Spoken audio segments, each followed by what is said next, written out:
C'est Dieu qui fait vivre, c'est Dieu qui fait mourir. Shalom bien-aimé. La Bible déclare que vous connaîtrez la vérité vous affranchira. Nous sommes maintenant au temps où nous devons vivre la vraie délivrance par la vraie connaissance de la vraie parole de Dieu qui doit être enseignée. C'est le temps de la vérité, c'est le temps de la connaissance, c'est le temps où nous devons manifester le désir d'écouter la parole de Dieu. La Bible dit que la foi vient de ce qu'on entend, et ce qu'on entend vient de la parole. Pour que notre foi, notre croyance en Jésus puisse accroître davantage, nous devons écouter des bonnes choses qui soient la vraie parole. Voici pour vous votre mission, notre mission. L'école des rites, c'est votre mission. Vous serez enseigné, vous serez édifié, vous serez consolé par cette émission. Voilà pourquoi je vous dis, suivez cette émission chaque jeudi à 22 h et chaque samedi à 15 h pour la rediffusion sur cette même chaîne. Vous ne serez jamais déçus. Vous aurez la consolation, vous aurez le rafraîchissement, vous aurez la connaissance, car Dieu n'a pas encore cessé de se révéler et il n'a pas encore cessé de créer. Par sa parole, il continue de créer et de recréer. Du néant, il crée. De la poussière, il tire l'indigent pour le faire ressortir avec les grands. Et le sort fait cesser toute contestation. Avec Jésus-Christ, on ne peut que réussir. Shalom, que Dieu vous bénisse. Chaque jeudi à 22 h et chaque samedi pour la rediffusion, cette émission École des rites. Que le Seigneur vous bénisse. Shalom. Merci beaucoup. Oui, bonsoir. Tokutani lisusu une fois de plus dans l'émission École de rites. Émission ils ont enseigné, ils ont modifié babiloko ezali pour que tout cha o esengela qui ezala. Et tokutani lisusu pour la suite il y a émission na biso pour na to continuer suite il y a thème na biso to ko lobela péché de complicité. Et lelo comme na même fil ya idée to toujours na même enseignant ou à enseigner biso lisusu lelo. Nous sommes avec le révérend pasteur Blanchard Kilundu, Azali, le pasteur titulaire de l'église Moisson de Dieu Ngaba, la 53e communauté baptiste du Coin au Sébecan au Sucre. On a Tomoni, pasteur révérend, c'est lui le représentant légal, le révérend pasteur Nathan Koutangila. Bonsoir pasteur Blanchard. Bonsoir bien-aimé. Oui, pasteur Blanchard, Tokoutani sous la émission na biso pour la suite, il y a thème na biso zaki na l'autre fois. Et batebele vraiment basenga ki biso yango baza vraiment na poso baza na édifier. Je pense bien que sika bozali bozi ba carnet na biso bozi ba bloc note pour que bon meka un peu pour compléter bisika otosuka ki pour que enseignement na biso ezala au complet. Pasteur Blanchard lelo tokolobela sur péché de complicité et le sous-thème la leçon d'aujourd'hui c'est l'influence du péché de complicité dans la société na bisika nyonso wato azali. Pasteur Blanchard, influence ya péché à complicité dans la société et cause à la nini et ma belle ne ko ko mi wana nenga influence négative sur ton rôle.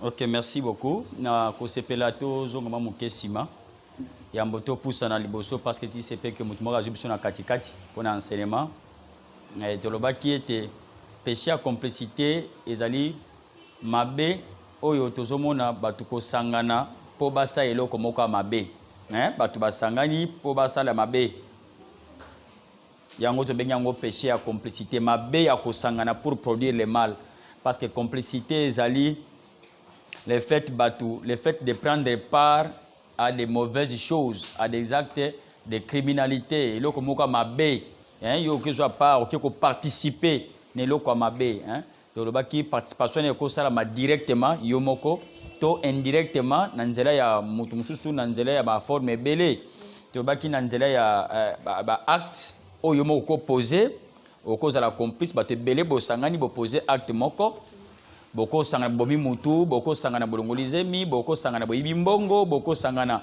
bo sali mabe moko kaka bo bino nyonso wana lisanga ba benga bino ba complice to baki nzela mibale o mutu akokota na acte ya péché à complicité et koza la nzela ya ba conseil.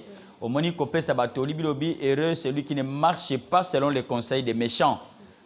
Donc monte sengeli tambola ko ka toli ya bato mabe mais kopesa toli tango zo pesa mutu toli et que toli opesi mutu wana ezaki toli o emtindiki akindo sala mabe o epsi mutu ya kingandi neti ba songi tango ke otie songi ya commérage na français ke otie songi na o etindiki ete mutu wana obeteki information ake ko bunda bitumba na ke bunda abomi mutu to bitumba na ke bunda esali lisumu moko yeba ke yope mutu chaki songi oza impliqué oza complice na acte mutu ake ko poser ya lisumu asali omoni donc nanzela ba toli ozo pesa batu tu peux aussi être complice ya mabe o mutu asali yote mutu asali yango mo pesa ki conseil mutu ake ko appliquer conseil na yo omoni c'est là les péchés par complicité to baki e ko kozala pe nanzela ya misu o misu nezomona pe o mato inezoyoka Dieu te rend responsable tant ozomona mabe po ozoyoka mabe na quartier na famille na ndaku na église na milieu politique na milieu du travail ozomona bato bazoyiba yo yiba ki na yo te yo mona noka komona omonika bato bazoyiba yeba yango pe yo pe na bato bayibi na yo o mona ki bato bazoyiba sans que o intervenir ou interpeller bango yo poza complice na mabe wana tolobaki na forum mususu ko soutenir bato moni soutien lelo et cause la soutien moral o lendisi muto ya yikampiko to to bunda to ko venger tango zo lendisa mutu moral zo soutenir mutu pour que ne ko sala mabe ye muta poser acte mabe yo posa complice parce que yo po maki soutien musu ko za soutien matériel o pesi mutu loko pesi mutu d'instrument o pesi mutu instrument même bato bateka bazoro tango teki alcool mutameli alcool akio kata mutu machete mutameli alcool akio koyiba c'est que na yo muto teka ki alcool wana na producteur ya alcool bino so boza complice parce que il va ba bien lien de causalité na droit donc eloko esalami awa lien nango elandi ti esike uti donc muta sala ki production alcool esali ke tindiki mutu na mabe na muta tekaki na muta produisaki na muta sombaki na muta amelaki na muta asali acte bino so bokomi complice les soutiens. Il y a aussi ce qu'on appelle le soutien financier. On a des producteurs, ou des musiciens, quand tu soutiens quelqu'un financièrement, il faut soutenir pour a besoin de mbongo pesi akesa nango nini, il faut qu'il nous veille. C'est là où je parlais même aux hommes de Dieu, même dans l'église. Bananza ba ocha offrande, ba pesa ba dim, mais les hommes de Dieu, mbongo to en église, to sa nango nini. Mais tant que vous êtes pasteur na bino et que pasteur même bon bozo pesa ye a que ça no ba dégâts a que ça no mama be boy ba ke bino bandimi o bo pesa pasteur mbongo bozo soutenir mabe pasteur azali ko sala boza complice ya mabe na ye alors que bandimi ba pesa ka mbongo na bango po ba pambwam ndo moni ba tumi bazo pesa mais li pambole ezate parce que bit mbongo bozo pesa usage ya mbongo wana utilisation nango eza utilisation malamu te parce que pasteur belé ba bi ko gérer dimite omoni muso abinga za kitunga ya pesa ngabonze tifali ya akelia na ye muso mbongo abonze ko tapesi mwasi na kenanga na wenze or mbongo abonze ko taka na église la kambongo nzambe nzamba répartissa yango bien que muso nzambe pas na part mais mbongo no so église za ya musali nzambe te eza mbongo nzambe c'est lui qui gère l'argent, il y a ça intendant pamba. Alors lorsque vous soutenez un tel pasteur, bandimbo zali pamboli nzambe ko yate parce que Dieu vous voit complice du mal que le pasteur est en train de faire. Ba producteur tant aux produire musicien, ou ça ba dégâts. Omoni, azo biso tumitakala, azo dépraver mœurs. Yo zo chambongo na yo pour essayer loko moko mabe. Yeba koza complice, ya ba dégâts nyonso o ezo salama wana par les soutiens, j'ai parlé de soutien matériel, soutien moral et puis soutien financier. Alors, c'est ça ba moko ba moyen oyo mutako sala ke akokota makambo wana par l'inaction. Omoni loko mosa eloko te. Obi etali ngonga tetali parce que misuno loko le moni tu es engagé, tu es responsable de makambo ozo mona po ozo yoka. Voilà raison pour laquelle Zobaki partout aux ans na katia mukile etali mutu moko te eza na milieu politique na milieu basali nzambe na ba famille na biso na ba quartier to vandi soki biso nyos to conscience ya ko lutter contre le mal mabe ba bokola kango te mabe ba bengana kango to ko sa lisanga te poto sa mabe to saka lisanga poto sala bolamu et soki mabe ezali to ko soutenir mabe te. Alors lorsque les gens s'assemblent pour soutenir le mal, ça s'appelle complicité. C'est là où nous parlons de péché de complicité. Et pour nous répondre à la question, il y a une influence à makasi péché à complicité. D'abord sur le plan de la nation, au moins Nakatamboka, ceux qui sont malfaiteurs, comme mingi. Ceux qui péché à complicité et lire domicile, Nakatamboka, ou na sommet à Mboka, Tina Mboka Mobimba, ça n'est pas secteur nyonso, quand on parle des nations ou des pays, secteur nyonso. Et là, Kalibosse, c'est là que l'État est organisé dans deux facteurs. Il y a le facteur administration, il y a aussi les facteurs du droit. Aux autres qui mis en bateau. Et ça, que l'État Liboso, il y a l'administration, il y a respecté. Nous avons force, il y a une organisation, administration. Au moins, ce qu'administration et baby, ça veut dire qu'il respecte la hiérarchie. Chef, parce que, au moins, caporal, à ça, il y a un crime général. A coopération générale, ça va crime. Moyen banga letina et kozalate déjà hiérarchie et comme brisé administration et sous respecté. L'administration ne sera plus respectée. Nous avons toujours azo boudé mokonzi. Par exemple comme on moi si moko ya 24 à 25 abeti colonel moko papa moi mkolo mbata na station mbata une jeune fille abeti colonel mbata. Vous vous rendez compte? Et tant mususu soko landeli azata musu makango ya toza mwana ya toza lekia. Ça veut dire que ça va créer à ce que l'administration ne sera pas forte parce que complicité, il y a un crime. Le corps de ça m'a bé sikamoko. Moyen bo se respecter la té moyen bat babanga negozalate. Le kami balé la loi est respectée. Pour Anine, parce que déjà les malfaiteurs, ils brisent la loi. Et ils ont respecté parce que Mokonza se retrouve dans la Sakwana, lui qui est censé dire les droits, ce qui n'est pas commis complice, le magistrat a commis complice, bateau est censé exempter parce que Mokonzi fasse s'ensuivre. Mokonzi fasse libanda ya mabe pour avoir courage ya kopamela mabe. Mais ce qui Mokonza se retrouve dans la mabe yemoko. Au moment que moyen droit est à dit et que ça l'a été. Au moment même dans l'église, ceux qui pasteur se retrouve dans le même péché. Mais moi pas censuré au malamu et que ça l'a été. Au moment pas ça likota pasteur amela masangana diacre. Bazoka basi na diacre. Mon diacre aux moi si moi pasteur gangele que ça l'a été. Ça veut dire que ça va créer ce qu'on appelle l'impunité. Impunité comme dans Tamboka, désordre comme dans Tamboka et comme la loi d'Italion, œil pour œil, dent pour dent et la loi du plus fort. Et le corps malfaiteur va plus fort. Mon bateau va ça ma bé, va comme on est ma casse. Et ça c'est quoi qui va faible. Bateau ba linko ça ma bête va comme on se retirer. Ba benga ba frustration. Ba comme ko bangi sa baninga ko intimider. So mon akata mboka intimidation zo régner. Il y a le péché de complicité. Il y a l'infraction de complicité, il y a l'association des malfaiteurs. Ba o ba ozo mbong, nanzela mouyibi, nanzela ba braquage, ba simandouk, ba ko bangi ça ko intimider. Or, nous ne devons pas nous faire peur, mais au contraire, on doit travailler dans la collaboration. Mboke ko beba, makabe kesu biente, confiance et kozalate même le batalibanda, même le batakati parce que bozo mbongo boko gérer ngo biente, boko gérer mboka biente parce que boko mina complicité, mabe koti muta pa mela moninga a kozalate. Par rapport à l'église, au moins les gens qui péchaient et continuent l'église, ils ont une influence à ma casse parce que tu as en tant qu'église, tu as censuré le mal. Tu as sabatunzela malade. Surtout on a un niveau nation.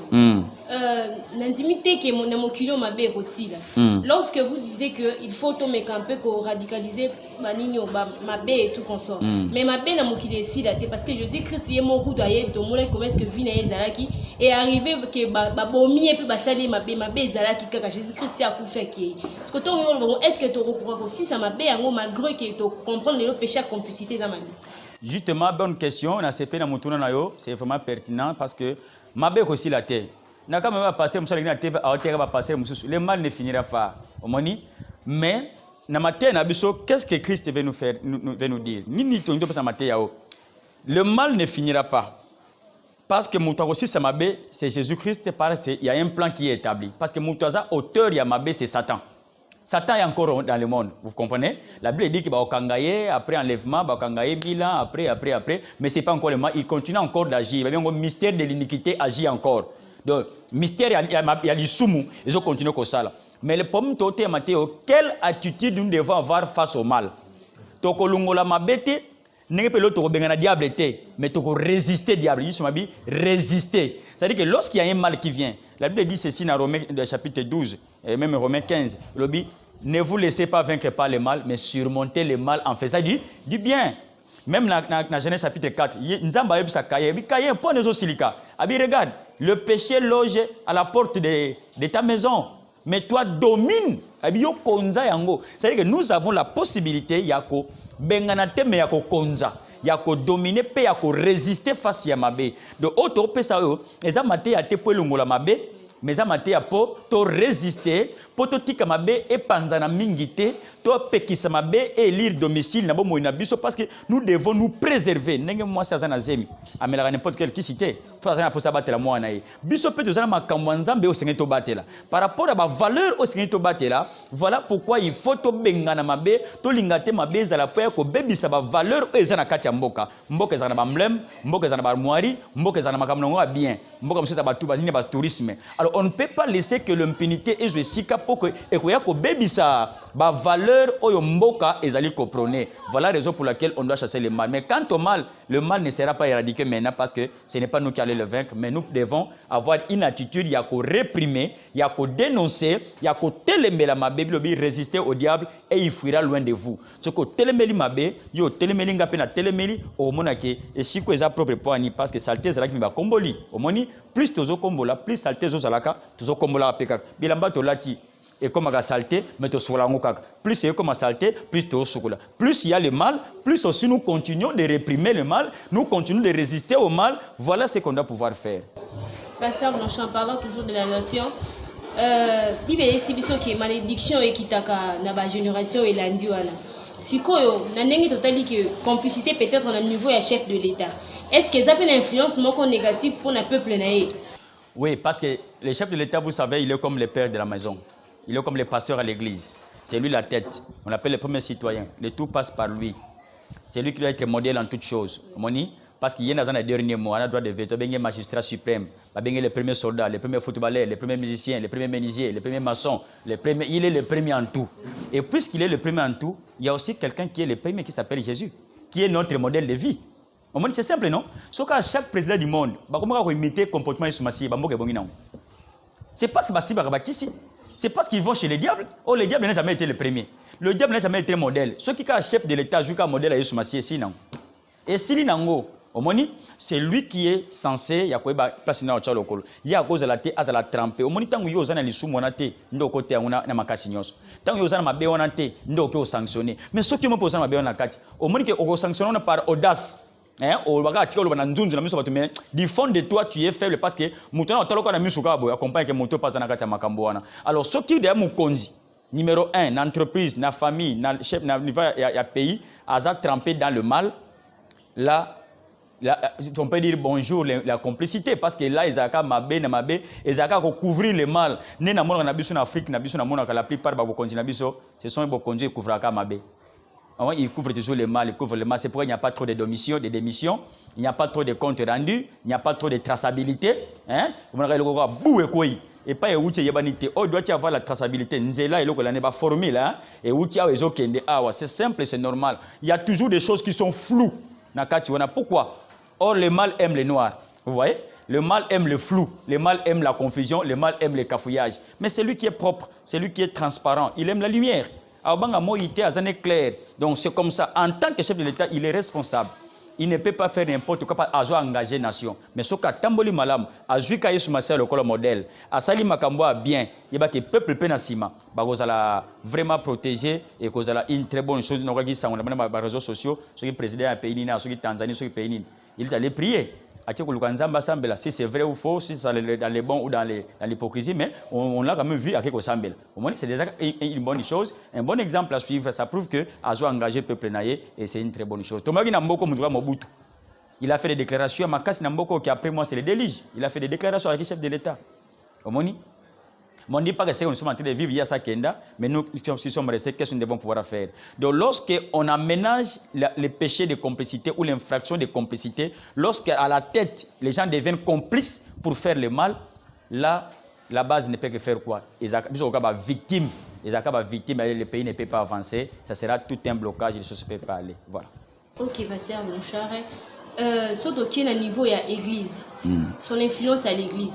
Il y a un verset dans la Bible qui nous dit que nul n'est parfait. On peut l'associer comment on a influence et péché complicité, nul n'est parfait. On va le dire dans la Bible, donc on associe on est. Bon, merci beaucoup. Au moins, apporte pas la zoloba. Nam to comité. Mais tous autres qui m'apportent comment? Il faut d'abord monter à reconnaître les limites naïe. Puis à ce qu'on a reconnaître ma limite naïe, à l'occupé ni il faut na sala pour na kende au-delà. Vous voyez? C'est que que mboka na biso église nanga ezana niveau tel.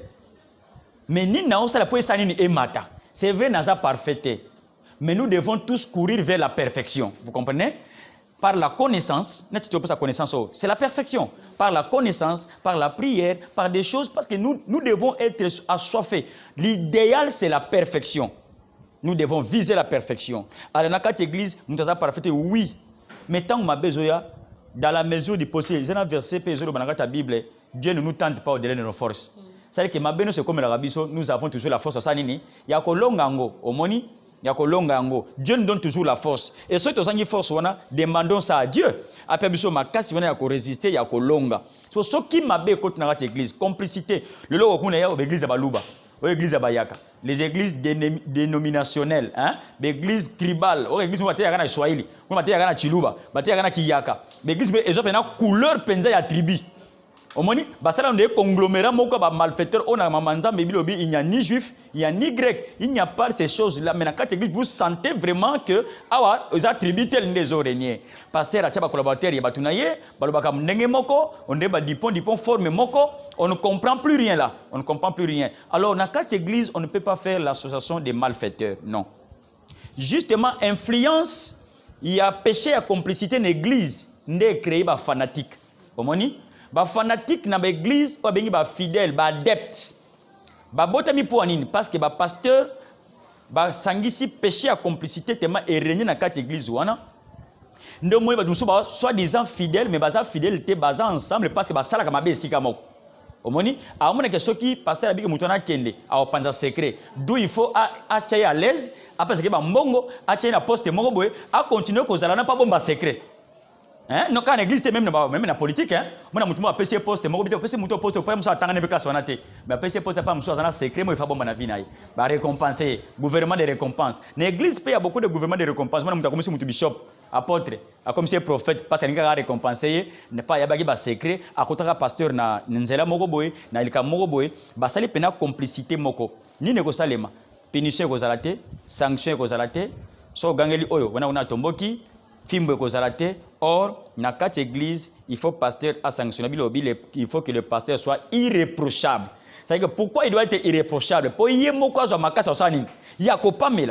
mais ce qui pasteur a comme lui qui est censé veiller, il va sentinelle, hein? Il va doulos boy, sentinelle, surveillant, hein? Autrement sentinelle, il doit veiller sur le respect biloko nzambe, sur le respect à gestion d'offrande, il y a biloko kati église, c'est le pasteur qui doit veiller. Tout le monde dans la Bible, ils ont un pasteur moko akufa, Élie le sacrificateur. Ba ne ba zoya offrande, ba osa n'importe quoi ya otana miso. Il est mort le même jour. Il y a un pasteur mingi ba kufa kana bana, mon pasteur akufi. Atiki pour ani parce qu'il a été complice, il y a ma bébé. Pasteur était mutasaliang. Mais ba collaborateur bazo salang. Frère moka yemba kitoko. A sente basi, a basi l'église, pasteur amona que soka a sanctionné, frère na l'on église, muta yemba susu azate. Le pasteur s'est fait complice, collaborateur moka za partenaire, surtout pas partenaire na milieu basala nzam. A partenaire après ça kambongo kitoko. Pasteur amona que soka gangeli partenaire na osani, a olungu église. Omoni, je préfère que l'on quitte l'église. Je préfère que mututo ba msomtu vérité soko olungwa alungwe na yemenga na sauver âme nangai pe na sauver âme mutuana que tout ça la association des malfaiteurs mutu moka osa mabe bozo bangaye a comme intouchable basimba kayete paza mokonzi paza boye soki mokonzi moka eko samena kati église wana ba bisio prédicateur a jona keba côté mabete te ya bien mokonzi na terrain biso côté évangile église par rapport à mokonzi tout côté évangile église par rapport à nzambe ninga peso côté évangile il y a des églises comme ça hein cadre moka eko tsambela kuna ba ko lenga. Pasteur comme collègue. Non, non, non, on ne peut pas promouvoir l'impunité. Donc, influence, il y a péché à complicité de l'église et ça là que la gloire de Dieu ne sera plus. Il y a ce qu'on appelle la mort. Couple liboso Adam et Ève, bah ça a fait complicité na bango. Bah que simba on dit ma personne va simba, ils sont morts. Mais liwa na bango zaka différent liwa ya Safira na Ananias. Bango ba kufaki na nzoto timba kufimba kabwani nanza na nzambe. Ça peut être aussi la mort. Lorsque vous entretenez le péché de complicité à l'église, vous vous séparez d'abord de Dieu. Hein? Ça a une influence, séparation en âme, c'est la mort. La gloire de Dieu ne sera plus, parce que là où il y a le péché, Dieu n'agit pas efficacement. Dieu est terrible dans l'assemblée des saints. Là où il y a le péché, Dieu n'agit pas. Gloire en Zambé Kozalate, Ikabod, gloire Ekolungwa, et ça là qui m'a soumis comme Matamakasi, plaisir à m'a soumis comme Matamakasi, Moutawabanga Moutawazalate, église et Lungwe, église et comme sorte parti politique, et comme il s'engage ma solo, et comme il va conglomérer l'organisation, moyen Zamba agir sous, et zate. Et comme le miracle moko fabriqué, le miracle moko forcé, parce que gloire en Zambé zate. Comment est-ce que le péché des complicités et ses caractéristiques dans l'église? Péché à complicité et ses caractéristiques, c'est simple. Au moins que batunyo so presque ba sali sumu moko. To balata kandenge moko. Basana défaut moko. Et là ça que au défaut oyo sala à moins qu'on pas wana. Lokola wana ba sanctionner qui pas sali parce que ne monde za bongo. Ce qui au sali kam natali réaction yuma be community ngapi na sali ngapi na sali ngapi na imiter au moins par exemple ma défaut mo pasteur azanango bandimno so bazanango. Au moins ma be moko ezala mutu moko ezana batu nyonso. Bango nyonso baza ba ya otenga ma angle wana soit na isale limoko boye soit na verset moko mabe ba comment ba tenga bango nyonso bazana na kata dérive wana boye. Là c'est que ici les gens pêchent dans l'ensemble. Ba pêcher na nenga groupe. Na nenga ya groupe, hein? Na nenga ya groupe. Mais avec Botoyoka qui va le voir que moi il faut zala quoi il faut rendre la trace à papa naï. Lorsque vous disiez que et le côté où n'est pas papa et on a péso qui n'est pas moi là c'est dans le bon sens ou dans le mauvais sens. Bon monsieur va tel père tel fils mais ça n'a cadre à parce que je ne pense pas que l'enfant doit imiter le mal du père. La Bible dit que Jésus dit je fais des choses que je vois faire au père. Le père ne fait pas du mal, le père fait du bien. L'enfant doit imiter des bonnes choses. Voilà la raison pour laquelle, quand on est responsable, on est parent, on doit faire des bonnes choses. Puisque nous avons des gens qui nous imitent. Voilà pourquoi on doit faire des bonnes choses. Il faut savoir bien pour ce qui doit être. À la place de ce qui est. Parce que quand on fait bien, à toi, il à comprendre que voilà ce qui est bien. Mais quand vous faites le mal, les gens risquent de prendre le mal pour le bien, alors que c'est mal.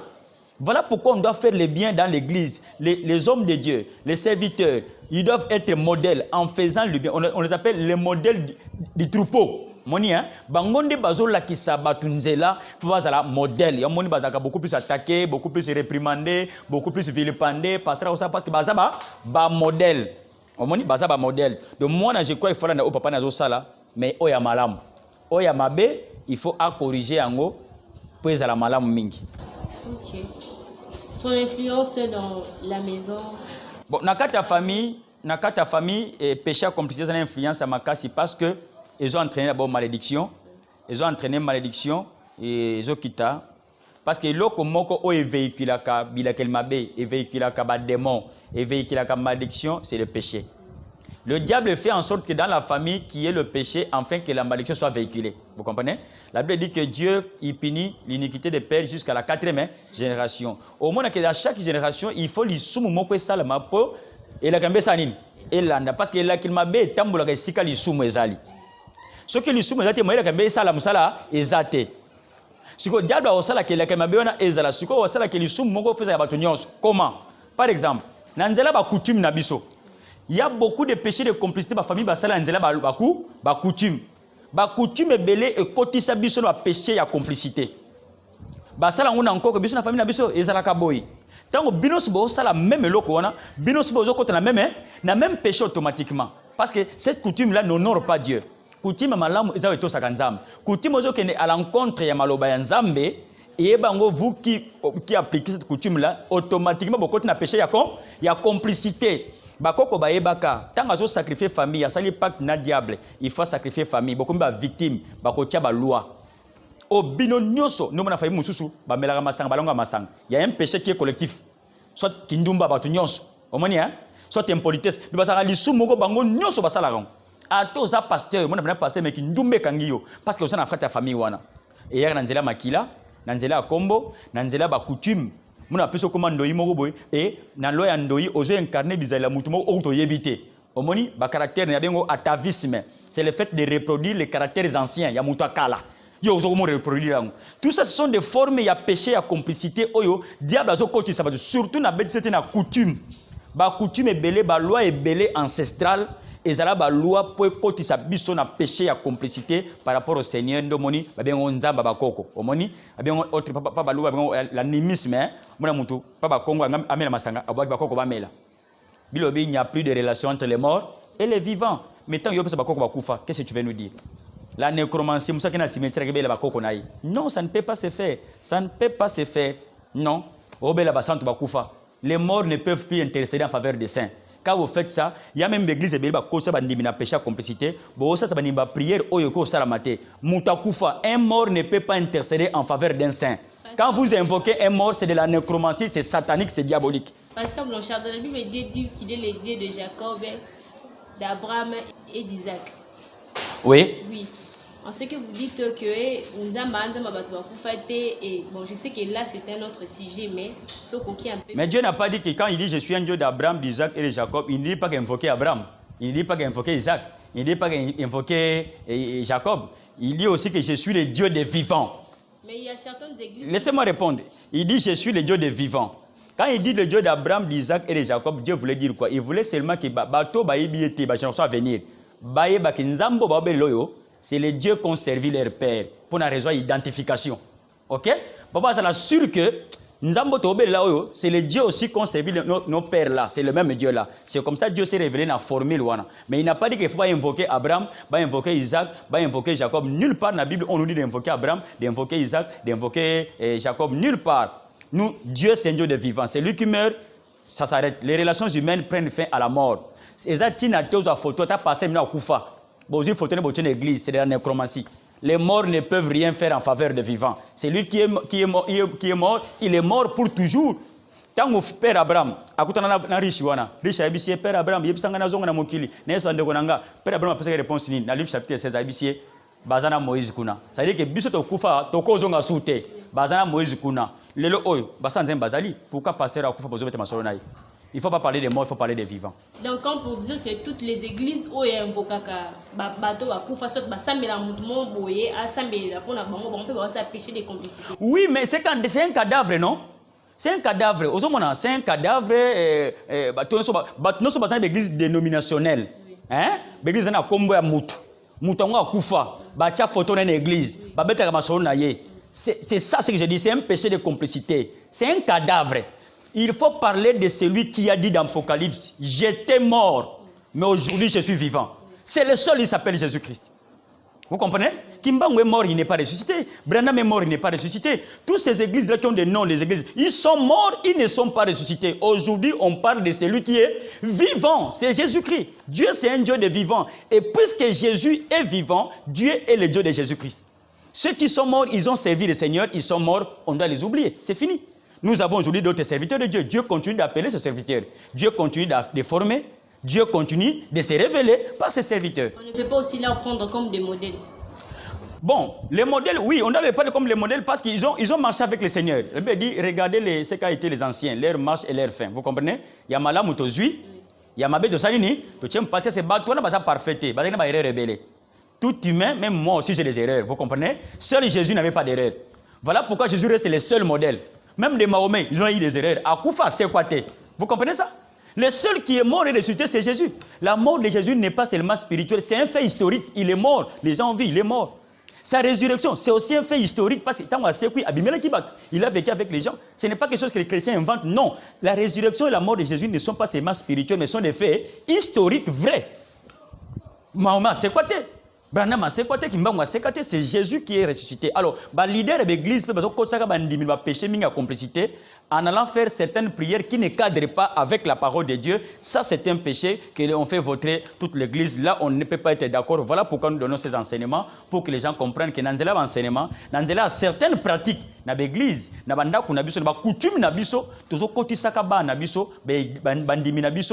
péché, innocent. Mais nous devons veiller parce que de la manière dont nous avons conduit les troupeaux de Dieu.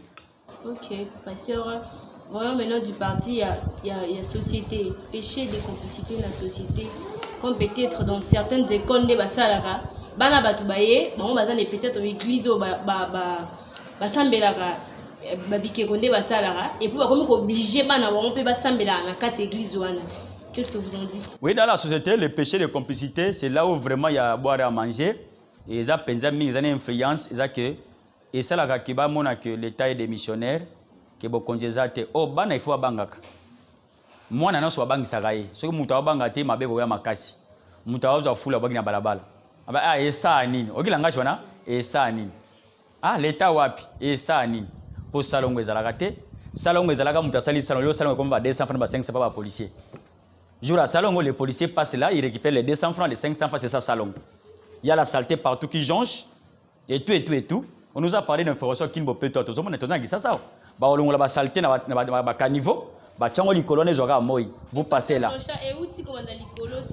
C'est juste, c'est ce que j'ai dit, nous sommes dans la société. C'est que lorsque la société constate que le mal est utile que Kiti, la loi est en côté, comme la jungle, chacun mène cela qui est assez, mais pas respecter, exact, parce que au moins nous nous sommes banga comme toi likolo. Ce qui est likolo a bétami. Jésus a dit quoi? Ce qui est ngani c'était mobesu. Basalinga boy. Bongobi, la loi de comparaison. C'est que ceux qui chef à jouer film et bongo mbolombolo. Vous comprenez ça? Mais ceux qui chef à jouer ne film bouté, mbolombolo pas au bangate. Vous comprenez? C'est pourquoi pour la bien dans cette église, il faut ancien pasteur, ancien, celui qui prêche, basali remarque en public. Ba gangela et pour battre ba somaye, maye ceux qui sanctionnent à ma capacité. Ceux qui sanctionnent à ma capacité, ben infraction peut à respecter. La force c'est pour respecter l'infraction, pas respecter la loi. Ils ont la force sanctionner à ma capacité. Quand la sanction est sévère, la loi sera respectée. Mais quand la sanction est légère, avec complaisance, par les affinités, pour moi naya, ndekoya, bomamoto, salaboye, la loi non plus ne sera pas. La loi va beaucoup souffrir. va beaucoup souffrir. Même à l'église, la parole de Dieu souffre pourquoi? Ndeko na yoti. Mwana kingandi. Ya talaka wana ndeko na yo. Boma so sali bongo frère na l'église ayana batu 20. So ya lungwa bana so ba lungwa. Le pasteur l'a sanctionné frère selon la parole a remonté la balise à côté. Bon, tobongisa. Ndenge na catholique za kamona sango asali gaf. Wali ba sanctionné ba lungwa ne paroisse watina paroisse mususu. Ba changer kaka isika. Ndagi na ministère batina ministère mususu. Non, la sanction c'est pas ça. Il faut vraiment qu'on sanctionne pour que les gens respectent la loi. Voilà. Il y a une parole qui me traverse dans l'esprit. J'ai lu une fois dans la Bible et le proverbe, je crois. Celui qui couvre une faute cherche l'amour. Et on sait que vous venez de nous dire qu'il faut sanctionner en public, soit bêter sévèrement pour que les gens soient assez. On peut pas pour on se corriger directement. Et na verset wana na makambo wolobito sangisa ondeni. Bon, verset mususu celui qui couvre une faute il cherche l'amour dans le sens que mabe ba dans le sens à commérage. Au moins so mo mabe moko boyo oyebi que soki oyebi si frère X que frère Y a finga ki ba mal ba osani ba oswana ba obunda. OK? Couvrir la faute en ce moment-là, il a obité au Kamamonok. Mais ce qui, au moni frère X, ça sali frère Y mabé. Au lieu de sa frère Y, bah finga toi frère X.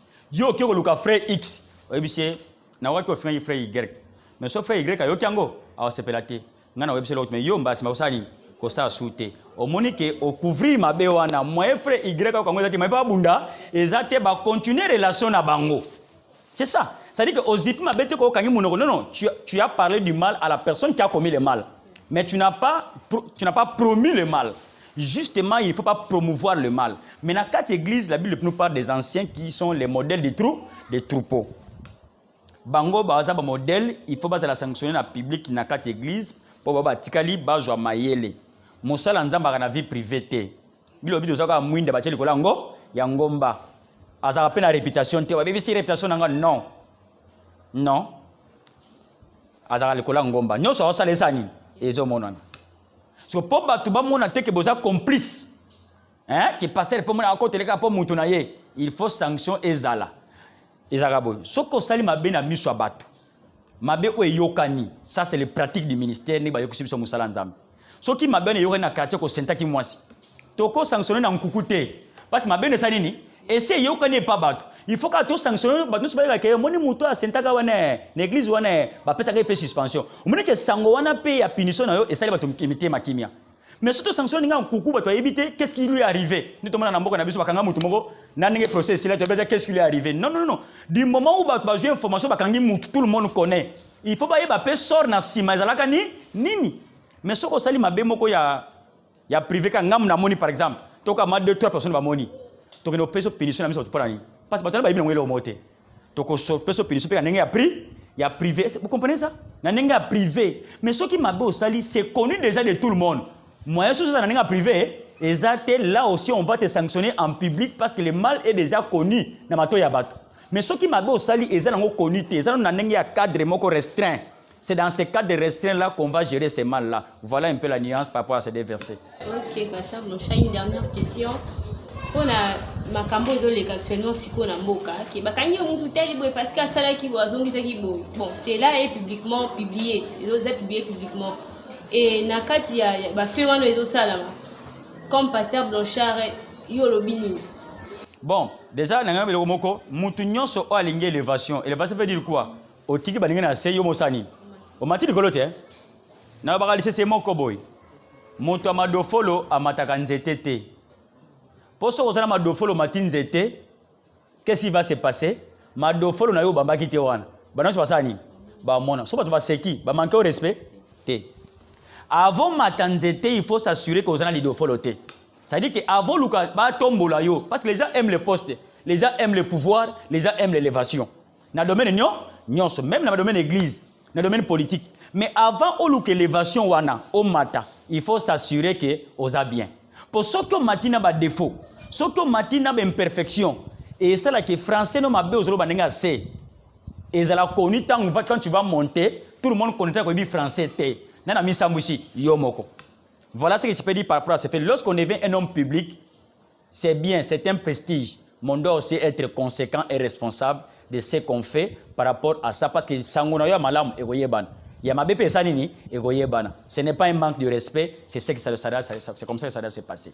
Oui, ok, merci beaucoup, Pasteur Blanchard. Tu as commis vraiment dans souka émission na biso. Je pense bien que Binomo Bolandi, bo sepeli, bo ça édifié, bo commis parce que eux ils vraiment enseignement moko malamu pona mboka na biso et surtout que est touché ba point nyonso et touché ba domaine nyonso ya vie et je pense que mutu na mutu a vraiment part na l'émission oyo pour l'intégralité ya suite ya ni na biso bo sur un message les numéros qui sont affichés na bande de l'écran et puis bozanga te ko visiter chaîne na biso YouTube bo kota na page Facebook na biso tozana posa ba question na bino vraiment et ko sunga biso pe lisusu makasi. Quant à moi, Chloé Ndonga, je vous retrouve le jeudi prochain à la même heure sur la même chaîne de rediffusion le samedi à 15h. Que Dieu vous bénisse.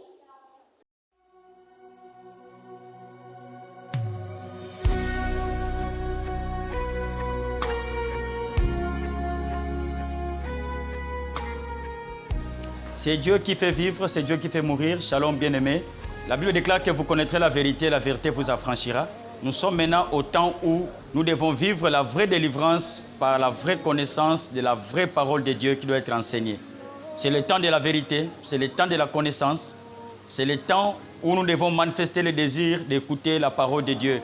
La Bible dit que la foi vient de ce qu'on entend et ce qu'on entend vient de la parole. Pour que notre foi, notre croyance en Jésus puisse s'accroître davantage, nous devons écouter des bonnes choses qui soient la vraie parole. Voici pour vous votre émission, notre émission, l'école des Ruth. C'est votre mission. Vous serez enseigné, vous serez édifié, vous serez consolé par cette émission. Voilà pourquoi je vous dis, suivez cette émission chaque jeudi à 22h et chaque samedi à 15h pour la rediffusion sur cette même chaîne.